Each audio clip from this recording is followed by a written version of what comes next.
Hey guys, welcome to my channel. I hope you're all doing very well. So I just watched episode 8 of Lovecraft Country. Let's talk about it. So that episode was terrifying, right? Like, I'm not the only one who was watching it like this. That was so scary. And if you've been watching my reviews, you already know that I don't do horror. Like, I can't do the horror genre. I am scared of everything. So watching this episode was painful because it was such a good episode. It was really one of the best episodes of this series so far. I feel like I say this every single week because it just keeps getting better and better, but this was a very good episode. But I couldn't watch half of it because it was terrifying. So far this episode has beat out episode 3 in terms of the scariest one yet, and I have a lot of thoughts about all of that. In fact, we're going to dive into the horror aspects of this episode first of all, just to get it out of the way, because I don't want to have to deal with it later on at night, because yes, I'm filming this review at night again.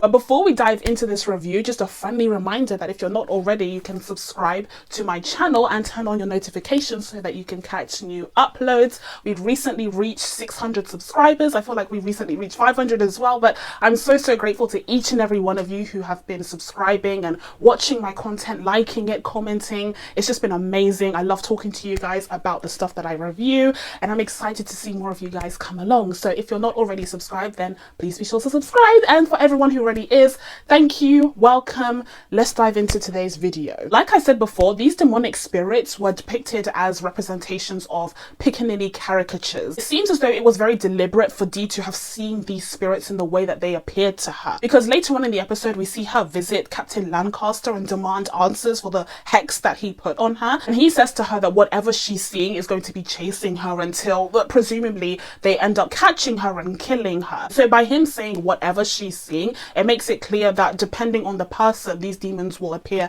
in various different ways, perhaps in the form of their greatest fears. And so it's very interesting to see that in Dee's eyes, these demons appear as Piccaninny caricatures, these grotesque versions of them. And this is actually foreshadowed earlier on in the episode, where we see Dee racing towards her bathroom and she locks the door whilst Montrez is trying to speak to her. We see a copy of Uncle Tom's Cabin in her bathroom, and the cover of the book actually changes its appearance because she's been hexed and she's able to see things that others can't. And we saw that earlier on as well in that confrontation with Lancaster, where that creepy poster, like the eyes were following her in this terrifying way. This is the kind of horror I can't handle. Like, this is the kind of stuff that really just, it creeps me the hell out. I can do the gore, I can do the blood, the slime, the anything else, the grotesqueness, I can do that, but this kind of horror, it just chills me to the very bone. So we saw the cover of that book change and we knew something was off. Something was very wrong. Now the appearance of this book is actually incredibly relevant, just like with every other reference in this series, and I recently found out that this was a very important book in the abolition movement. This book was written by a white author, I'll put her name over here, and this was one of the first books that gave white audiences an insight into the lives of black slaves and their suffering and oppression. This book was said to be incredibly influential in the abolitionist movement and incredibly impactful towards the American Civil War overall. However, on the flip side of things, this book also helped to create and perpetuate negative stereotypes of black people, some of which we still see to this day. An example of these stereotypes is of course the Aunt Jemima stereotype, which we saw in the first episode of this show in the form of that poster in the background. Then of course you have the Piccaninny caricature, which was used to depict black children. Now, having read up on it, the presence of this book was actually very powerful. One, because of the tie-in with the Piccaninny demons, but also because this episode centers around the death of Emmett Till, the tragic, horrific incident that occurred where he was murdered by these white men in the most horrific way possible, like tortured in the most horrific way possible, which we'll get into later on in this review. But I thought it was a really interesting parallel there, because this book seemingly was one of the first insights that white audiences had in the, I think, 18th century to the suffering of black slaves. And I think it's very interesting to see that the Emmett Till case was one of the first instances that white audiences also had, but in the comfort of their own homes in the form of the television, where they got to see the impact of this horrific event on the black community. They were able to experience this horrific historical event from the comfort of their own homes because it was perpetually on the news, and because they had TVs, because they were able to see that, many think that this was one of the reasons why this case was such a turning point for the civil rights movement. So I think it was very powerful to have those two markers of watershed moments in African American history present in this episode. And in terms of the references that this episode used for these horror aspects, I don't know about you guys, but the first thing that came to mind was Jordan Peele's Us when I saw this episode. It reminded me so much of Us, and those two demons reminded me of The Tethered. It was terrifying. It was a wrap for me. I'm telling you, I could not handle the horror aspects of this episode. But I think it's very interesting to see Jordan Peele's work already being referenced in other shows and in other productions. And it was mentioned in one of the articles that I read about this episode that he did have a direct influence on this episode in particular. Like, he did have some requests for the way that it was going to play out. And this episode was also directed and written by Misha Green. This is her directorial debut, I believe, at least on television, so congratulations to her. But you could definitely see the influences from Jordan Peele's Us. It was very creepy, it was very frightening in the very same way. And some horror connoisseurs on the internet were also mentioning how there seems to be some It Follows references and some Nightmare on Elm Street references. Now, like I said, I'm not a horror person, so I can't personally say whether I would see those references myself because I haven't watched those films, but just to let you guys know, there was definitely a heavy presence of horror in this episode. And before we move on from the horror aspects of this episode, I wanted to give a shout out to the two actresses who portrayed those demons because wow, they were dancing their little hearts out. They were incredible. Their performances, the creepy dancing and the jerky movement, that was amazing. Like, that is choreography that they are performing, and they did an excellent job. Was I terrified? Yes. Was I afraid to even look at the wonderful job that they were doing? Absolutely. But that doesn't take anything away from how great they were on screen. And the thing is about these two characters, I'm banging on about this, but they also worked during the daylight. Like, can we talk about that? Can we talk about how they were just as effective in daylight during that whole train station sequence as they were in the middle of the night? Like, no matter where they appeared, they were just frightening. And I know that there was some editing in there and perhaps a little bit of CG to kind of really make those jerky movements stand out, but I can't. Now, the reason why we ended up with these characters in the first place is, like I mentioned, this whole episode centered on the death of Emmett Till. And when this episode opens up, we see the characters in the middle of this huge crowd on one of the hottest days of the year. You know, people are crammed together like sardines in a tin can. And that is because everyone is waiting to see his body. Now, Emmett's mother, Mammy Till, famously requested for an open casket for her son in order to show the world the brutality, the violence, the hate that was inflicted upon her son.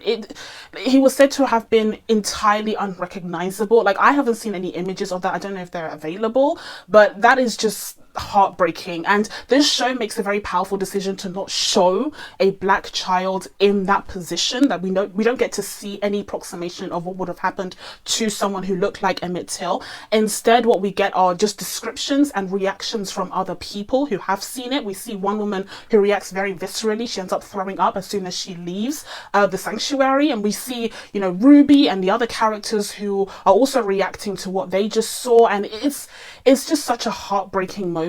So I personally preferred that decision of not showing a black child in that kind of state. Like, I wouldn't have even wanted to see the actor who portrays Bobo throughout the series to be in that casket, because it would just be so traumatic and so heartbreaking. But at the same time, the show did effectively communicate the impact of this case, and we do get the due respect and deference that this whole incident deserves, and I appreciated that about this episode immensely. But right at this scene at the beginning of the episode is when we see the themes emerge for the entirety of this episode, which centers on the character of Diana, because we see her attending yet another funeral after she's lost her father and her mother has gone AWOL, as we saw in the previous episode, and she is surrounded by these adults who seem to be making decisions on her behalf. They're talking over her. They're not really considering what she wants, what she needs in this moment. We do hear Letty ask whether Diana should even be here at that moment because she's too young, but then Montrose says that this is kind of a rite of passage, that it was just a matter of time before she needed to do this, before she needed to be present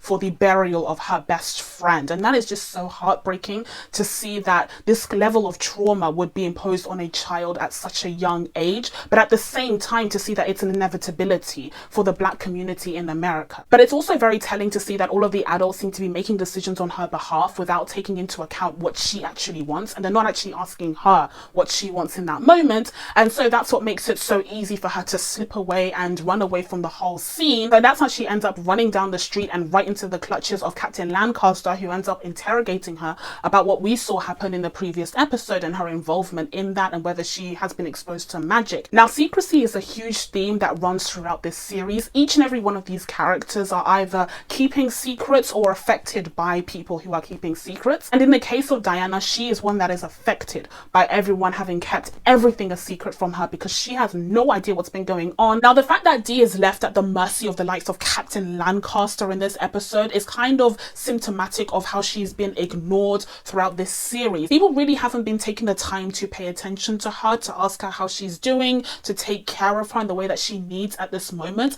She's lost so much in this series. She's lost her father, she doesn't know where her mother is, and she's aware that everyone is lying to her about that. And now she's lost her best friend in the most brutal, violent, traumatic way possible. And no one really seems to be taking the time to let her speak, to let her actually express what she needs and what she wants at that moment. And it's very symbolic when we see Captain Lancaster silence her to prevent her from telling anyone about what happened there. It's very symbolic of the way that she feels overall about the trauma that she's facing and the fact that no one seems to want to listen to what she needs at that moment. And the Naomi Wadler speech that we hear in this episode perfectly ties into this theme, and that centers on Black girls and how they're often overlooked. They're seen as yet another statistic. They're not really taken care of in the way that they need to be, and this is highlighting the importance of taking care of Black girls, of Black daughters, and not ignoring them in our communities, because we see the impact of that in the most horrific way possible when it comes to the character of Dee. But that's not to say that Dee is a helpless little girl, because she holds her own in this episode. Wow,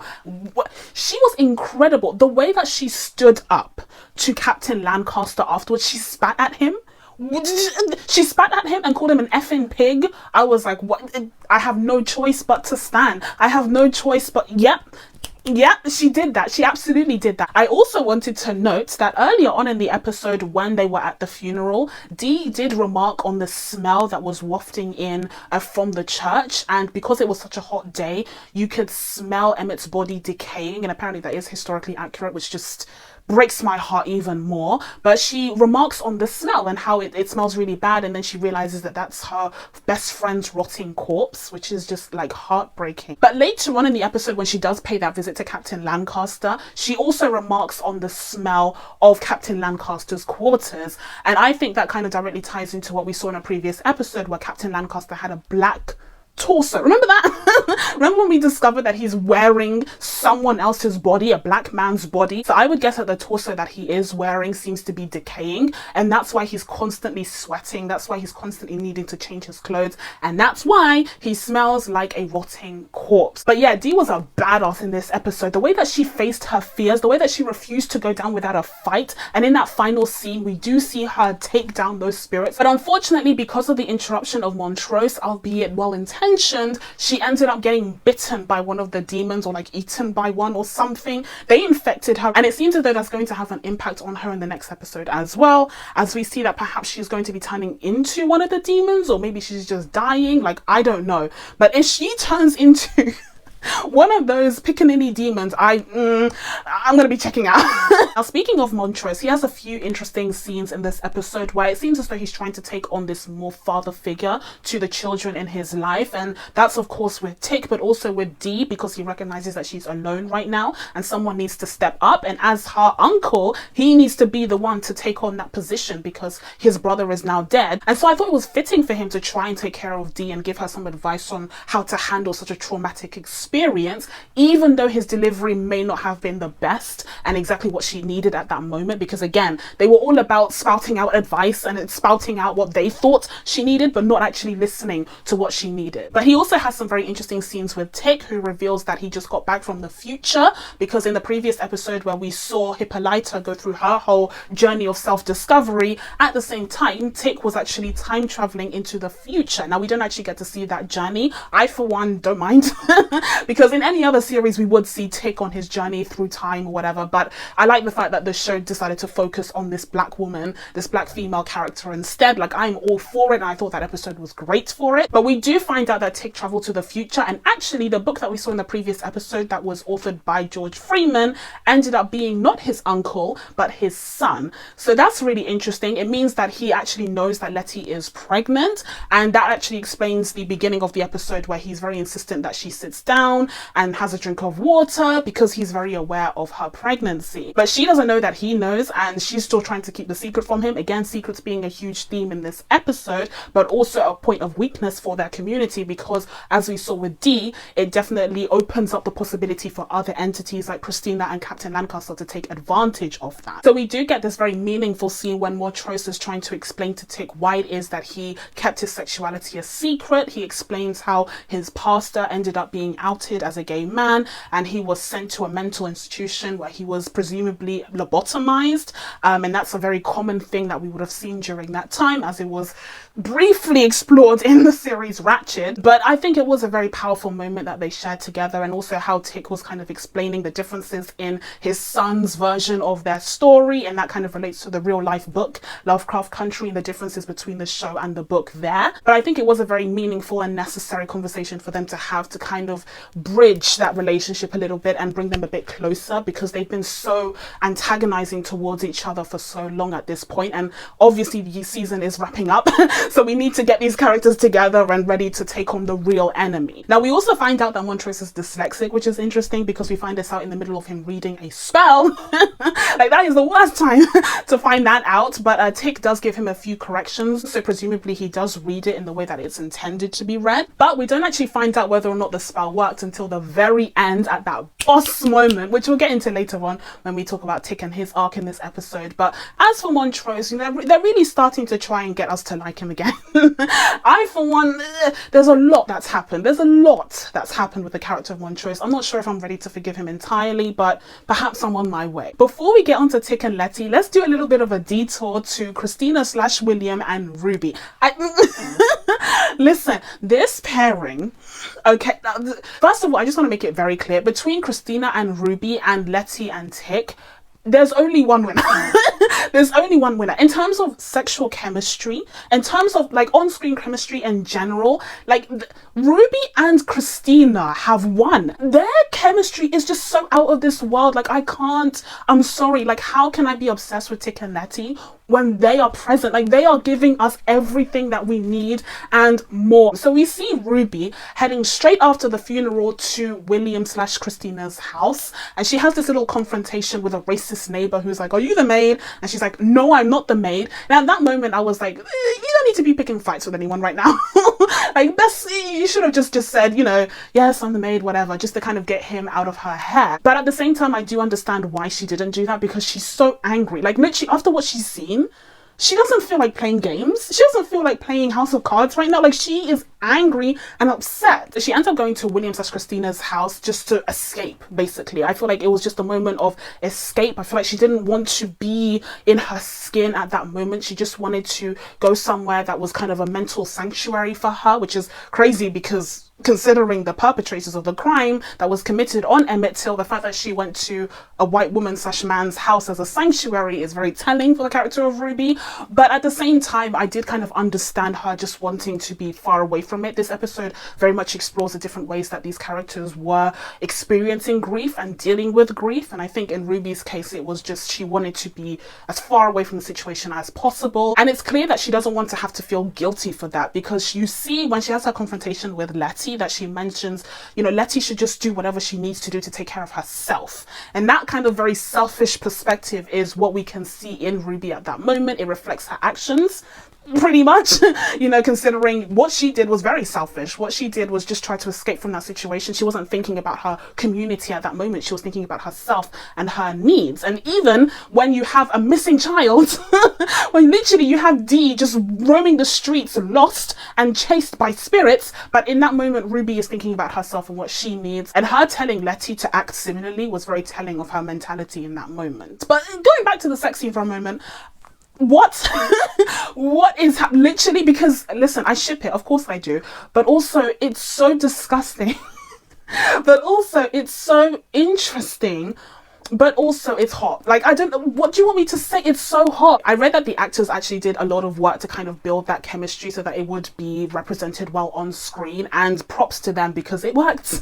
They did the extra reading and it paid off because their chemistry is off the charts in this series. But while we see Ruby kind of taking on more of a selfish perspective, perhaps because of the influence that Christina Chess William has had on her, we actually seem to be seeing the opposite in the case of Christina, because we see in this episode that she hires these two white men to perform the same acts of violence and brutality that was performed on Emmett the day that he died on her. And she actually seems to lift the invulnerability spell that she has that prevents anyone from harming her in order to actually be like harmed by those two men. And she experiences the pain, she experiences the suffering, and then ultimately she experiences near death. Now, this was a very harrowing scene, and it was also a very creative way for the writers to depict the horrors that were inflicted upon Emmett Till without actually showing a black boy go through that. They chose instead to show a white woman, which I think is also commentary on perhaps how people react differently depending on who is the victim